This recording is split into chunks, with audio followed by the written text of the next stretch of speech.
શારદા મુંબઈ હજી એના પિયરે હજી તો માંડ પહોંચીને જનકનો ફોન આવ્યો. ખરી પુલકણી છે તું તો. ઘરની બીજી ચાવી તો તું ટેબલ પર મૂકીને જ ચાલી નીકળી. પિયર જવાની આટલી ઉતાવળ? ખેર છોડ, પાછી આવે ત્યારે કઈ ટ્રેનમાં આવવાની છે એ જણાવજે. હું ઘરે એ સમયે હાજર રહીશ. શારદાએ સરળ ઉપાય સીંધ્યો. બાજુના ફ્લેટમાં ચાવી આપી દેજો. પણ એણે કહ્યું, ના, મને પાડોશી પર વિશ્વાસ નથી. 4 દિવસ પછી શારદાએ ફોન કરી જાણ કરી.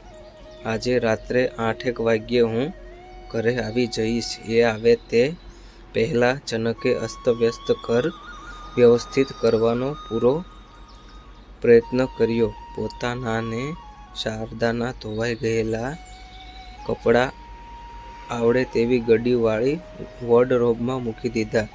ખીણથી પર લટકતા પહેરેલા કપડાંને ટોવેલ વોશિંગ મશીનમાં ડૂચો વાળી જવા દીધા. થોડા વાસણો સિંકમાં પડેલા એ અંજવાળી કાઢ્યા. પ્લેટફોર્મને ડાઇનિંગ ટેબલ પર ભીના નેપકિનનો આછો હાથ ફેરવી દીધો. 3 દિવસના વંચાઈ ગયેલ છાપા ખાનામાં મૂકી દીધા. રોબોટ મશીન પાસે રૂમ પણ વળાવી નાખ્યો. ઘડિયાળ પર નજર કરી. ઓહ, 9:30 થઈ ગયા. હજી તો નહાઈને દેવ સેવા કરવાની બાકી છે. ઉતાવળે બધું પતાવી બારણાને લોક મારી ઓફિસે જવા નીકળ્યો. ઓફિસ ઘરથી 20 મિનિટના અંતરે જ આવેલી એટલે ચાલતો જ જતો. ઓફિસે 6:30 સુધીમાં પતે એટલું કામ પતાવી ઘરે જવા નીકળ્યો. ચાવી છે કે નહીં તે જોવા ખિસ્સામાં હાથ નાખી ફંફોસી જોયું. ચાવી મળી નહીં.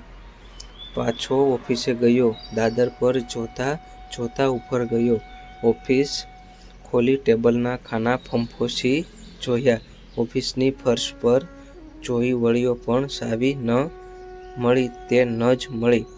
ઓફિસે જતી વખતે ક્યાં ક્યાં ગયો હતો એ યાદ કર્યું. કરિયાણાની દુકાને, પાનવાળાને ત્યાં, બેકરીમાં, બધે પૂછી જોયું પણ ચાવી ન મળી. હવે ચાવીવાળા પાસે તાળું જ ખોલાવવું પડશે. ચાવીવાળાને લઈને માથું ઊંધું ઘાલી જે રસ્તે ઘરેથી ઓફિસ તરફ આવેલો તે જ રસ્તે આજુબાજુ જોતો ઘર સુધી પહોંચ્યો એ આશાએ કે ચાવી કશે પડી હોય તો મળી જાય ને કામ થઈ જાય. ઘર આગળ આવી જાય જોયું તો 3જા માળની પોતાના ફ્લેટની લાઇટ ચાલુ દેખાઈ. જનક તો ચિંતામાં પડી ગયો. કોણ ઘરમાં ઘૂસી ગયું હશે? શંકા કુશંકા સાથે એ તો ઉપર ગયો. ઘરનું બારણું ખુલ્લું જોઈ એને ફાળ પડી.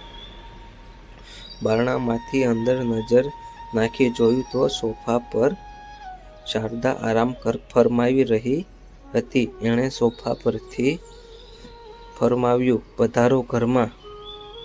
ચાવી તો બારણું લોક કરી નીકળ્યા ત્યારે તમે લિફ્ટ આગળ જ પાડી નાખેલી.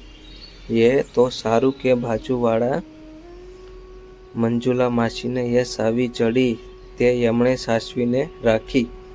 તમને તો પાછો પાડોશી પર પણ વિશ્વાસ નહીં. જનકે કાનની બુટ્ટી પકડી લીધી. પહેલો સગો બીજો કોઈ નહીં પણ પાડોશી છે. તો મિત્રો, તમને એક આ પ્રેરણાદાયક વિડીયો હતો તે કેવો લાગ્યો તો કોમેન્ટમાં જરૂર જણાવજો. ચેનલમાં નવા હો તો ચેનલને સબસ્ક્રાઈબ પણ જરૂરથી કરજો. મળીએ પાછા બીજા વિડીયોમાં. ત્યાં સુધી આવજો.